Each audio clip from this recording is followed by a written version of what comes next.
Now, I actually should probably put R in there. So I would probably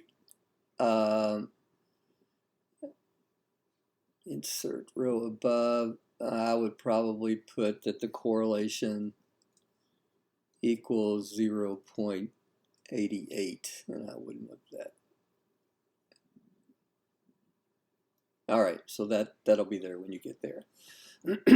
So it's kind of redundant. You know, I don't think I would do that. I don't see any reason, actually, now that I think about it, because the correlation's given right there. So that was a bozo moment. Forget I said that. So now we're going to transition into the predictors. And you can tell what I did is pretty much just copy and paste this part right here. R squared 77.2. Again, once we get to multiple regression, we'll use the adjusted R squared, but not for now. And then I just put the means and standard deviations under the weight column and under the BMI column. So that's all there is to that. Let me show you how this information is calculated in StatCrunch. I like it better. It's easier. So my X is weight, and my Y is BMI. And let's see what I need. I need the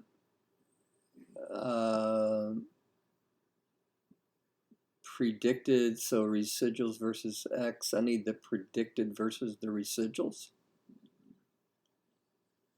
And it's not a bad idea to save the residuals. And I need a QQ plot of the residuals. Yeah, that should do it. If we need something else, we can hop back in and get it. So you should know how to get the mean. We would just get that from stat, summary sets column, but so you could get that easily. In terms of the Shapiro test, I'll demonstrate that in just a second. But I can get a QQ plot from right there. I would copy and paste that in here. And I can get a predicted values over the residuals right here. I would copy and paste that, of course, right there. And I would change analysis was performed using StatCrunch and do the www.statcrunch.com. Otherwise, all the language is pretty much the same. The information right here is presented a little differently. It comes from the analysis of variance table for regression. You can see that the degrees of freedom 1,298 come from right there, the model and the error degrees of freedom. You can see that the F statistic would be reported as 1007.75, p-value less than 0.001. You can see here that the regression coefficient for the only predictor would come from this line right here. And the confidence intervals, we'll get into that in just a second. Now, I think one thing I forgot to do in R, we have these confidence intervals out here for the intercept and the predictor. If I do confidence interval for my model, you can see where I get 2.75 to 5.88 for the intercept, and then 0.28 to 0.32 for the weight. So the counterpart to that, we'll have to go get the confidence intervals in just a second.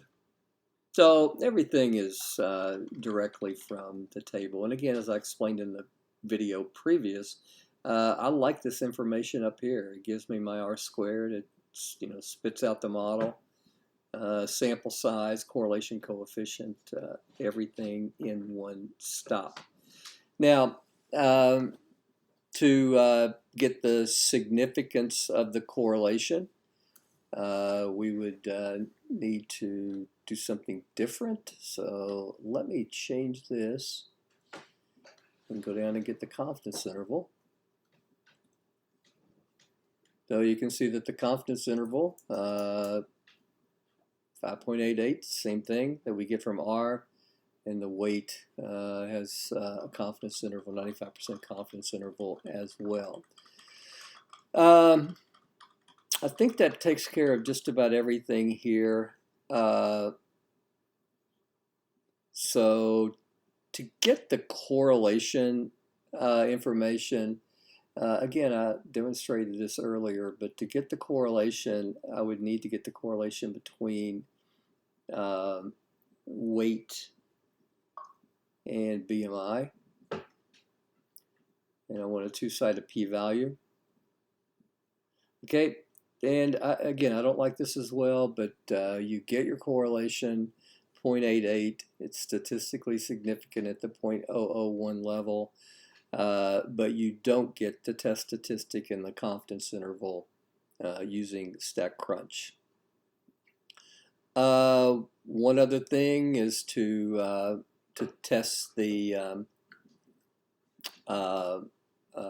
there was something with Shapiro. Oh yeah, to test the normality of the residuals with Shapiro. Remember, we have to do that kind of goofy.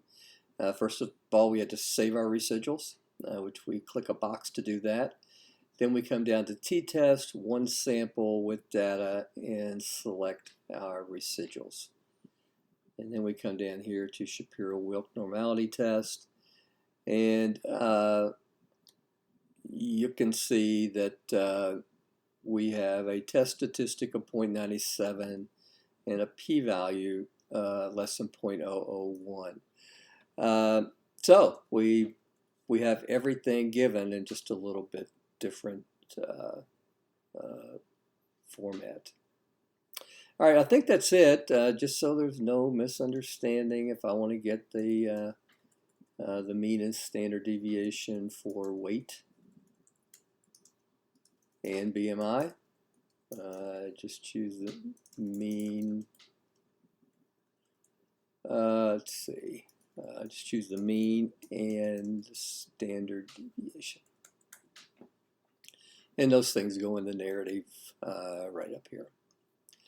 All right, gang. That's all I got. Take care.